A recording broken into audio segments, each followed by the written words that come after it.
উপার্জনের শতভাগ হালাল উপার্জনের জন্য যে ব্যক্তি জিহাদ করে, নিজের সঙ্গে সংগ্রাম করে, সমাজের সঙ্গে সংগ্রাম করে, পরিবারের সাথে সংগ্রাম করে, হারাম আমি আমার শরীরে ঢুকাবো না, এই ব্যক্তি হলো এই যুগের জীবন্ত আল্লাহর ওলি।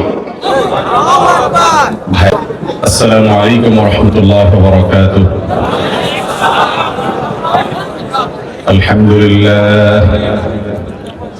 الحمد لله نحمده ونستعينه ونستغفره ونؤمن به ونتوكل عليه ونعوذ بالله من شرور أنفسنا ومن سيئات أعمالنا من يهده الله فلا مضل له ومن يضلل فلا هادي له وأشهد أن لا إله إلا الله وحده لا شريك له وأشهد أن محمدا عبده ورسوله أرسله بالحق بشيرا ونذيرا وداعيا إلى الله بإذنه وسراجا منيرا أما بعد فقد قال النبي صلى الله عليه وسلم من يضمن لي ما بين لحييه وما بين رجليه أضمن له الجنة ঐতিহ্যবাহী লক্ষ্মীপুর জেলার রায়পুর শহরের অদূরে রায়পুর দারুল উলুম মাদ্রাসার উদ্যোগে আয়োজিত দ্বিতীয় বার্ষিক ওয়াজ মাহফিলের সম্মানিত সভাপতি, উপস্থিত ওলামায়ে কেরাম এবং দূর দূরান্ত থেকে আগত আমার কোরআন ও হাদিস প্রেমী দিন দরদি সম্মানিত ভাইয়েরা ও পর্দার মা বোনেরা, দীর্ঘ সময় থেকে নিয়ে আমরা কোরআন এবং হাদিসের আলোকে বিভিন্ন আলোচনা শুনেছি, কোরআন এবং হাদিসের দিক এবং নির্দেশনা শুনেছি। যে কথাগুলো আমরা শুনেছি আল্লাহ তাআলা আমাদেরকে আমলের তৌফিক দান করুন। চারপাশে প্রচুর শব্দ হচ্ছে, সন্দেহ নেই যে পরিমাণ মানুষ সংকুলান করার ধারণ ক্ষমতা প্যান্ডেলে আছে তার দ্বিগুণেরও বেশি মানুষ উপস্থিত আছেন, যার কারণে একটু বেশি হইচই হচ্ছে। নিঃশ্বাসের আওয়াজগুলো একত্র হলেও একটা নয়েজ তৈরি হয়। তাহলে সেখানে আমরা যদি কথা বলি তাহলে তো আলোচকরা আলোচনা করতে পারবেন না, তাদের যে অ্যাটেনশন আছে, মনোযোগ আছে, নষ্ট হবে। তেলাওয়াতের সময় বারবার করে আমরা চেষ্টা করেছি আশপাশে থামানোর জন্য, এখন আওয়াজ থামে নেই। আমরা সবাই একটু নীরব হতে পারবো কিনা ইনশাআল্লাহ? আমি কয়েক মিনিট কথা বলবো ইনশাআল্লাহ, কয়েক মিনিট, সেটা 10 মিনিট ক্রস করবে না ইনশাআল্লাহ। 5 থেকে 10 মিনিট কথা বলবো আমি। এরপর আপনাদের প্রশ্নোত্তরে সামান্য কিছু প্রশ্নোত্তর দেব। আপনারা জানেন আরো মেহমানরা আছেন, বিশেষ করে ফজিলতুল উস্তাজ এই লক্ষ্মীপুরের অন্যতম আমাদের মুরব্বী শেখ হারুন আল মাদানী হাফিজাহুল্লাহ, তিনি ইতিমধ্যে চলে এসেছেন আলহামদুলিল্লাহ। তো দীর্ঘায়িত করার সুযোগ নাই, আবার আমাকে অনেক জায়গায় যেতে হবে, বিধায় আমরা খুব সংক্ষেপে কথা বলবো ইনশাআল্লাহ। এই মাহফিলটা আলহামদুলিল্লাহ আপনাদের সকলেরই প্রিয় এবং পরিচিত এই গ্রামেরই কৃতি সন্তান জনাব তানভীর আহমেদ নিশান ভাই, তার অক্লান্ত পরিশ্রম এবং আন্তরিকতার কারণে এই যে ওলামা একরামকে দেখছেন, তানভীর ভাইয়ের মহব্বতে চলে আসা। এই লোকটা ওলামা একরামকে ভালোবাসেন, অনেক বেশি ভালোবাসা। আল্লাহ তাআলা তার এই ভালোবাসাকে আখিরাতে নাজাতের মাধ্যম হিসেবে কবুল করুন, বলুন আমিন। আলহামদুলিল্লাহ, এই মাহফিলটা ভবিষ্যতে মডেল মাহফিল হিসেবে ইনশাআল্লাহ প্রতিষ্ঠিত হতে পারে। আমরা গত বছরও এসেছি, এবছরও এসেছি। আল্লাহ যদি তৌফিক দেন ইনশাআল্লাহ পরবর্তী বছরগুলোতে এই মাহফিল আমরা নিয়মিত আসবো, এই আশাবাদ আমরা রাখছি। আপনারা যারা এলাকাবাসী আছেন, আপনারা শান্তিপূর্ণভাবে, সুন্দরভাবে, সুশৃঙ্খলভাবে এই মাহফিলে আপনারা উপস্থিত থাকবেন এবং এটাকে সফল করবেন ইনশাআল্লাহ। আমরা যথাসম্ভব নীরবতা অবলম্বন করি। সম্মানিত উপস্থিতি, আমি একটি হাদিস পাঠ করেছি, যে হাদিসটি সহিহ বুখারী সহ বিভিন্ন হাদিসের কিতাবে বর্ণিত হয়েছে। সাহল ইবনে সাদ রাদিয়াল্লাহু তাআলা আনহু থেকে হাদিসটি বর্ণিত। নবী করিম সাল্লাল্লাহু আলাইহি ওয়াসাল্লাম বলেছেন, মান ইয়াদমান লি মা বাইনা লিহিয়াইহি ওয়া মা বাইনা রিজলাইহি আযমান লাহুল জান্নাহ। হাদিসের খোলাসা হলো, যে ব্যক্তি দুটি অঙ্গের দায়িত্ব নিবে, যে এই অঙ্গগুলোকে কোরআন এবং হাদিসের নির্দেশনার বাইরে পরিচালিত করবে না, ব্যবহার করবে না, শতভাগ নিয়ন্ত্রণ করার চেষ্টা করবে, এই দুটি অঙ্গের দায়িত্ব যদি কোনো ব্যক্তি নেয়, নিজের শরীরের দুটি অঙ্গ, এগুলোকে আল্লাহর নাফরমানিতে ব্যয় করবে না, আল্লাহর আনুগত্যে ব্যয় করবে, কোরআন হাদিসের নির্দেশনার বাইরে সেগুলোকে ব্যবহার করবে না। এই মর্মে যদি কেউ দায়িত্ব নিতে পারে, নিজের অঙ্গের দায়িত্ব নিজে, নবীজি সাল্লাল্লাহু আলাইহি ওয়াসাল্লাম বলেছেন আযমান লাহুল জান্নাহ, আমি তার জন্য জান্নাতের দায়িত্ব নিলাম। মুহতারাম হাজিরিন, এই হাদিসটি আজ ঘরে ঘরে স্বর্ণের অক্ষরে লিখে বাধাই করে রাখার মতো। স্বর্ণের অক্ষরে লিখে বাধাই করে রাখার কথা বলে আমি বোঝাতে চেয়েছি এই হাদিসকে অক্ষরে অক্ষরে আজ আমাদের জীবনে বাস্তবায়ন করা দরকার। বিশেষ করে আমরা যারা বয়সের তরুণ আছি তাদের জন্য এই হাদিসটি আরো বেশি তাৎপর্যপূর্ণ, আরো বেশি গুরুত্বপূর্ণ। কারণ এই হাদিসে নবী করিম সাল্লাল্লাহু আলাইহি সাল্লাম সিলেবাস একবারে শর্ট করে দিয়েছেন। আপনার ঈমানটা যদি শিরক মুক্ত থাকে, কুফর মুক্ত থাকে, ঈমানটাকে যদি আপনি ভাই নির্ভেজাল করতে পারেন, বড় কোনো ত্রুটি না থাকে, এটা খুব কঠিন কাজ না, একেবারেই সহজ কাজ। ঈমান বিষয়ক ইলম আপনি যদি অর্জন করেন, বিশেষ করে ঈমান আকীদা বিষয়ক মৌলিক যে গ্রন্থগুলো আছে সেগুলো যদি পাঠ করতে পারেন, আর ঈমানকে যদি আপনি শিরক মুক্ত রাখতে পারেন, তাওহীদটাকে যদি ঠিক রাখতে পারেন, এরপর মোটা দাগে যে আমলগুলো আছে, 5 ওয়াক্ত সালাত, রমজানের সিয়াম, সম্পদ খরচ হলে যাকাত, হজ, ইসলামের রকমগুলো এগুলো আপনি করতে পারেন। এরপর আপনি যদি এই দুটি অঙ্গের দায়িত্ব নিতে পারেন, তাহলে সেক্ষেত্রে জান্নাতে যাওয়ার ব্যাপারে নবী করিম সাল্লাল্লাহু আলাইহি সাল্লাম দায়িত্ব নিচ্ছেন, মানে গ্যারান্টি দিচ্ছেন।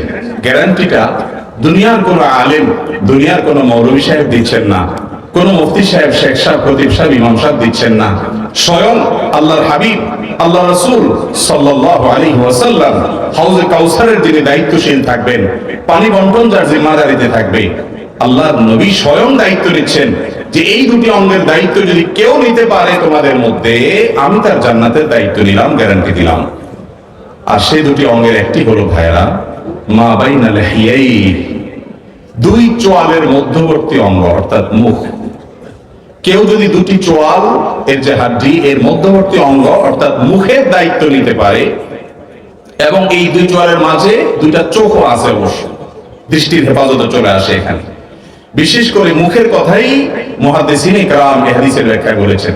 দুটি চোয়ালের মধ্যবর্তী অঙ্গ অর্থাৎ মুখ, এটার যদি কেউ হেফাজত এবং নিয়ন্ত্রণের দায়িত্ব নিতে পারে, যেটাকে সে কন্ট্রোল করবে, কোরআনের নির্দেশের বাইরে তার মুখ ব্যবহার হবে না, হাদিসের নির্দেশের বাইরে তার মুখ ব্যবহার হবে না, এই প্রতিজ্ঞা যদি কেউ করে এবং এটা যদি সে করতে পারে, ঠিক রাখতে পারে, আর ওমা বাইনা রিজলাই, দুই রানের দুই পায়ের মধ্যবর্তী অঙ্গ অর্থাৎ নিজের সম্ভ্রম, নিজের ইজ্জত, নিজের লজ্জাস্থান, নিজের যে যৌন অপরাধ সংক্রান্ত বিষয় আছে সেগুলো থেকে যদি নিজেকে হেফাজত করে, যৌবনকে এবং গোটা জীবনকে যদি সেক্সুয়াল যত অপরাধ আছে, যৌনতা সংশ্লিষ্ট যত অপরাধ আছে সেগুলো থেকে বাঁচিয়ে সৎ চরিত্রবান থাকতে পারে, নিজেকে হেফাজতে রাখতে পারে, জেনা এবং জেনার আনুষঙ্গিক সব বিষয় থেকে যদি নিজেকে মুক্ত রাখতে পারে, এই ব্যক্তির জন্য জান্নাতের গ্যারান্টি।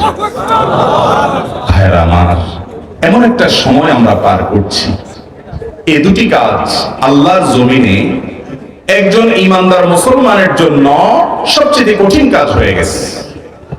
আল্লাহর কসম, 5 ওয়াক্ত সালাত আদায় করা, নামাজ পড়া এত কঠিন না, যাকাত দেওয়া এত কঠিন না, যদি সেগুলো ইসলামের রোকন, মৌলিক কাজ, প্রধান কাজ, সেগুলো আজকাল আমাদের জন্য এত কঠিন না যত কঠিন এই দুটি অঙ্গকে হেফাজত করা। ঠিক না ঠিক? নিজের এই দুই চোয়ালের মধ্যবর্তী অঙ্গ অর্থাৎ মুখের হেফাজত বলতে আমার মুখ দিয়ে কোনো গীবত হবে না, কারোর পেছনে কোনো সমালোচনা হবে না। কাজটা কি সহজ না কঠিন? কি পরিমাণ কঠিন একদিন একটু নোট করে দেখবেন।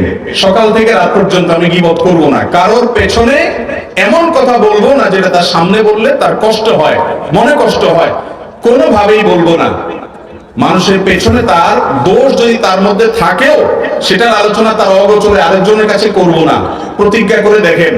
এবং সারাদিনে যে পরিমাণ মিস্টেক হয়, গীবত হয়ে যায়, সেগুলোকে একটু নোট করেন, দিন শেষে দেখবেন গীবতের পাহাড় হয়ে গেছে। ঠিক না ঠিক? এই মুখ দ্বারা অশ্লীল কোনো কথা বলবো না, কারণ হাদিসে নিষেধ আছে। এই মুখ দ্বারা মিথ্যা বলবো না, কারণ কোরআন এবং হাদিসে নিষেধ আছে। এই মুখ দ্বারা কোনো মানুষকে আঘাত করব না, কোনো মানুষকে কষ্ট দিব না। আল মুসলিমু মান সালিমাল মুসলিমুনা মিন লিসানি ওয়া ইয়াদি, মুসলমান সে যার মুখ দ্বারা কেউ কষ্ট পায় না, আঘাত প্রাপ্ত হয় না। আজ আমাদের মুখ দ্বারায় চতুর্পাশে মানুষকে অনবরত আমরা কষ্ট দিচ্ছি, অধিকার নষ্ট করছি, আমাদের জবান নষ্ট করছি। ঠিক না ঠিক ভাই? এই মুখ দিয়ে আমরা হারাম খাচ্ছি। হারাম খাওয়া থেকে বাঁচা সহজ না কঠিন? কিরকম কঠিন? এই যুগে কেউ যদি আল্লাহর সবচেয়ে বড় ওলি, নেককার এবং আব্দে সালেহ ভালো মানুষ দেখতে চায়, তাহলে ঈমানের, ইসলামের গুরুত্বপূর্ণ মৌলিক বিষয় সেগুলো রক্ষা করার পর, সেগুলোকে রক্ষা করার পর, ঠিকঠাক রাখার পর, উপার্জনের শতভাগ হালাল উপার্জনের জন্য যে ব্যক্তি জিহাদ করে, নিজের সঙ্গে সংগ্রাম করে, সমাজের সঙ্গে সংগ্রাম করে, পরিবারের সাথে সংগ্রাম করে, হারাম আমি আমার শরীরে ঢুকাবো না, এই ব্যক্তি হলো এই যুগের জীবন্ত আল্লাহর ওলি। ভাইরা আমার, নামাজি কালামী মানুষ পাওয়া যায়, হালাল ভক্ষণ করার ব্যাপারে দৃঢ় সংকল্পবদ্ধ, নো কম্প্রোমাইজের লেভেলে চলে যেতে পারে, জিরো টলারেন্সে থাকে। আমি কখনো দুর্নীতি করব না, আমি কখনো হারাম খাবো না, আমি কখনো অন্যায় করব না, আমি কার সম্পদ আত্মসাৎ করব না, কোন একটি পয়সা আমার পকেটে হারাম আসবে না, তাতে আমার স্ত্রী নাখোশ হোক, সন্তান নাখোশ হোক, বাবা মা নাখোশ হোক, পরিবার নাখোশ হোক, বন্ধুরা পাত্তা না দেখ, সমাজে গুরুত্ব না পাই, সব ক্ষেত্রে আমি অবহেলিত থাকি, কিন্তু আমি আমার হারাম ভক্ষণ করার অপরাধ থেকে নিজেকে বাঁচাবো, এই সংকল্প করা এই যুগে সবচেয়ে কঠিন কাজ হল একটি। এই জন্য এই দুই চোয়ালের মধ্যবর্তী অঙ্গ অর্থাৎ মুখকে যদি আপনি কন্ট্রোল করতে পারেন, এই জবান দ্বারা যদি কারোর কষ্টের কারণ না হন, গীবত শিকায়েত না করেন, আপনি যদি কাউকে কটু উক্তি না করেন, কারোর নামকে ব্যঙ্গ না করেন। ইসলামের নামে আমরা অনেকে আজকাল নাম ব্যঙ্গ করছি, ঠিক না বেঠিক?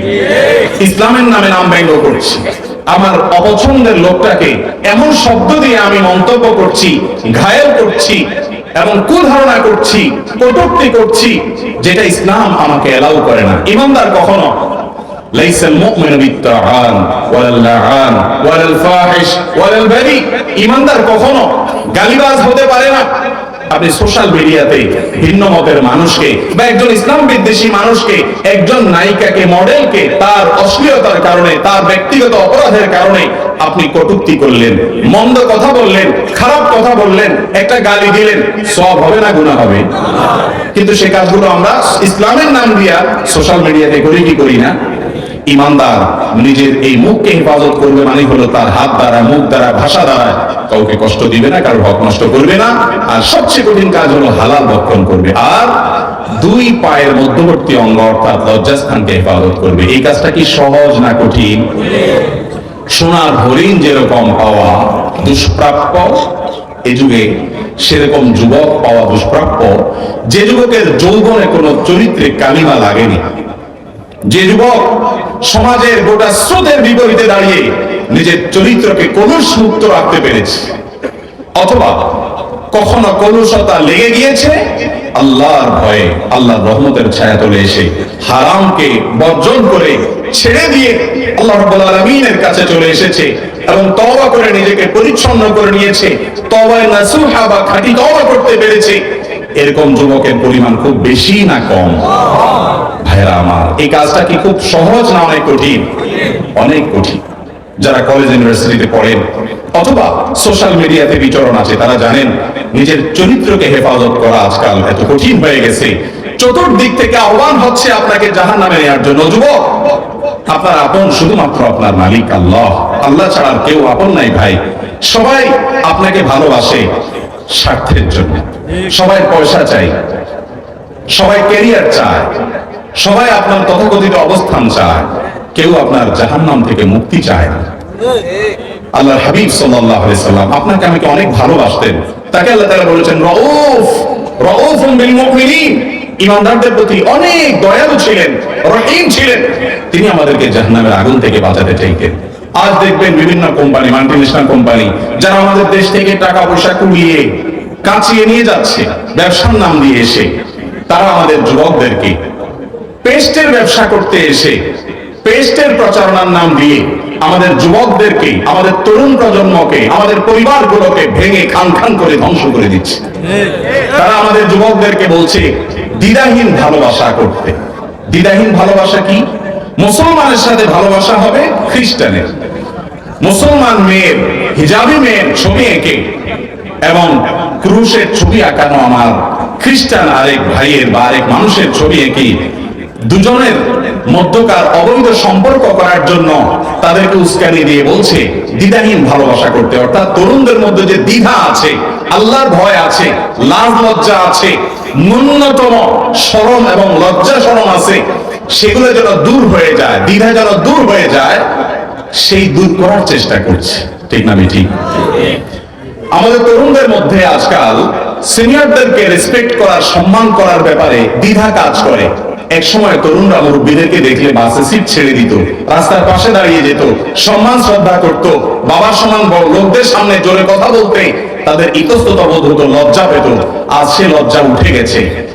আজ যুবকদের মধ্যে মুরব্বীদেরকে সম্মান করতে দ্বিধা হয়, ভালো কাজ করতে দ্বিধা হয়, নামাজ পড়তে দ্বিধা হয়, দাঁড়ি রাখতে দ্বিধা হয়, ভালো কাজ করতে দ্বিধা হয়। শয়তান এই সমস্ত দ্বিধা তৈরি করে। সেই দ্বিধাগুলো দূর করার জন্য কোনো আয়োজন নাই। ইমানদারের যে সৌন্দর্য আছে, লজ্জাশীলতা, হারাম কাজ থেকে বেঁচে থাকার মতো ইমানি শক্তি, সেই দ্বিধা যারা দূর করতে চায় তারা আমাদের বন্ধু না শত্রু? ভাইরা আমার, এই সমাজে অবৈধ সম্পর্কের কারণে তরুণরা বাবা মার অবাধ্য হচ্ছে, সংসারগুলো ভেঙে খান হচ্ছে, পরিবার ব্যবস্থা ধ্বংস হচ্ছে। অথচ বিভিন্ন ভাবে আমাদের যুবকদেরকে ধ্বংসের দ্বার প্রান্তে নিয়ে যাচ্ছে। ও যুবক, জাহান্নামে যাওয়ার জন্য চতুর্মুখী দাওয়াতের এই সময়ে তোমাকে সিদ্ধান্ত গ্রহণ করতে হবে, জান্নাতের পথে যাবে নাকি জাহান্নামের পথে যাবে। আল্লাহ তাআলা আমাদেরকে জান্নাতের পথে চলার তৌফিক দান করুন। মুহতারাম হাজরিন, তাহলে দুটি অঙ্গের দায়িত্ব নিতে হবে, মুখ আর লজ্জাস্থান। মনে রাখবেন, লজ্জাস্থানের হেফাজত এত কঠিন হয়ে গেছে। আবারও বলছি, নামাজ এত কঠিন না, রোজা এত কঠিন না, মাথায় টুপি লাগানো এত কঠিন না, মুখে দাড়ি নেওয়া এত কঠিন না, নিজের চরিত্রে কালিমা লাগবে না, কোন মেয়ের সাথে আমার হারাম সম্পর্ক থাকবে না, রিলেশন থাকবে না, আল্লাহর জন্য আমি অ্যাভয়েড করব। আমার ক্লাসের সব বন্ধুরা করে, আমার পরিচিত সব যুবকরা করে। জান্নাতে যাওয়া যুবকের সংখ্যা থাকবে কম। বাদাল ইসলাম গরিবা ওয়া সায়াউদু কামা বাদা ফাতুবা লিল গুরাবা। নবী সাল্লাল্লাহু আলাইহি ওয়াসাল্লাম বলেছেন, ইসলাম যখন শুরু হয়েছে তখন ইসলাম গরীব ছিল, মিসকিনের মতো, অসহায়ের মতো, পথিক মুসাফিরের মতো ছিল, সংখ্যা অনেক কম ছিল, কেউ ইসলামকে আশ্রয় দিতে চাইতো না। এরপর ইসলাম গোটা পৃথিবীতে ছড়িয়ে পড়বে। কিয়ামতের আগে আবার একটা সময় আসবে যখন পৃথিবীতে ইসলামটা এরকম আজ মুসাফিরের মতো হয়ে যাবে এবং কেউ ইসলামকে আশ্রয় দিতে চাইবে না। মুসাফিরকে যেরকম কেউ আপন ভাবে না, সে যেরকম অসহায় থাকবে, ইসলামের অবস্থা এরকম থাকবে। ফাতুবা লিল গুরাবা। ওই টাইমটাতে যারা ইসলামকে আঁকড়ে ধরবে, যারা মানুষকে সংশোধন করার কাজে নিজেকে নিয়োজিত রাখবে, যারা কোরআন সুন্নাহকে বুকে আঁকড়ে ধরবে, এই স্বল্প সংখ্যক মানুষ নামে মাত্র নয়, যারা কাজেও মুসলমান, সেই মানুষগুলোকে নবী সাল্লাল্লাহু আলাইহি ওয়াসাল্লাম বলেছেন ফাতুবা, তাদেরকে আমি সুসংবাদ দিয়ে গেলাম, জান্নাতে যাবে এই স্বল্প সংখ্যক মানুষ ইনশাআল্লাহ। আমরা এই গরিব এবং স্বল্প সংখ্যক মানুষের মধ্যে থাকবো তো ইনশাআল্লাহ। গোটা সমাজ একদিকে চলে যাক, আমি আমাকে হেফাজত করব। আবার বলছি ভাই, দুই চোয়ালের মধ্যবর্তী অঙ্গ, নিজের মুখ, এটাকে হারাম বক্ষণ থেকে, জুবানের অপব্যবহার থেকে, সমস্ত হারাম কথা কাজ থেকে, হারাম আচরণ উক্তি থেকে এবং লজ্জাস্থানকে সমস্ত অশ্লীলতা থেকে, সমস্ত অনাচার থেকে, বিবাহ বহির্ভূত সম্পর্ক থেকে বাঁচানোর চেষ্টা করতে হবে। শয়তান দেখুন, এই দুটি অপরাধ করার জন্য সমস্ত সিস্টেমকে সে চেঞ্জ করে দিচ্ছে। গোটা সিস্টেমকে এমন ভাবে তৈরি করেছে, আপনি আর যা করতে না পারেন, আপনি সুবহানাল্লাহ পড়তে পারবেন, নামাজ পড়তে পারবেন, সবকিছু করতে পারবেন, কিন্তু চোখের হেফাজত আপনি চাইলেও করতে পারবেন না, এত কঠিন হয়ে গেছে। মুখের হেফাজত আপনি চাইলেও করতে পারবেন না, এত কঠিন হয়ে গেছে। লজ্জাস্থান হেফাজত কোনোভাবেই যেন করতে না পারেন, এই জন্য গোটা সিস্টেমটা এমন ভাবে শয়তান তৈরি করেছে। এই সিস্টেমের মধ্যে থেকে নিজের চরিত্রকে হেফাজত করা এই যুগের সবচেয়ে মহা কঠিন কাজগুলোর মধ্যে একটা। চেষ্টা করবো না আমরা ইনশাআল্লাহ? চ্যালেঞ্জ দিতে রাজি আছেন কারা? হাত তুলে একটু। আল্লাহ, আপনি আমাদের হাতগুলোকে কবুলের মঞ্জুর করেন। আল্লাহ, আপনি আমাদের সবাইকে আমাদের এই দুটি অঙ্গের হেফাজত করার তৌফিক দান করেন। আল্লাহ, চতুর্দিকে ভয়াবহ স্রোত চলছে, জাহান্নামের স্রোত। আল্লাহ, জাহান্নামের স্রোত থেকে এই হাতগুলোকে আপনি কবুলের মঞ্জুর করেন। আল্লাহ, আমাদেরকে আপনি হেফাজত করেন। আল্লাহ, আমাদেরকে জান্নাতি হয়ে যাওয়ার তৌফিক দান করেন। আল্লাহ, জাহান্নামে আগুনের আঁচ থেকে যুবকরা বাঁচতে পারছে না, গোটা পরিবেশ শেষ হয়ে গেছে, আমাদেরকে ধ্বংস করে ফেলা হচ্ছে। মালিক, আপনি আমাদের ঈমানকে আমাকে হেফাজত করেন। সবাই চেষ্টা করবো না ইনশাআল্লাহ?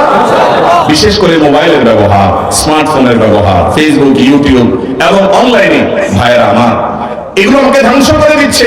আমি কি করছি নিজের সাথে জিজ্ঞাসাবাদ নিজে করব, নিজের হিসাব নিজে গ্রহণ করব, প্রতিদিন হিসাব মেলাবো এবং প্রতিদিন একটু একটু করে জান্নাতের দিকে আগাবো। চেষ্টা করবো ইনশাআল্লাহ। আল্লাহ আপনি আমাদের সবাইকে আপনি কবুল করুন।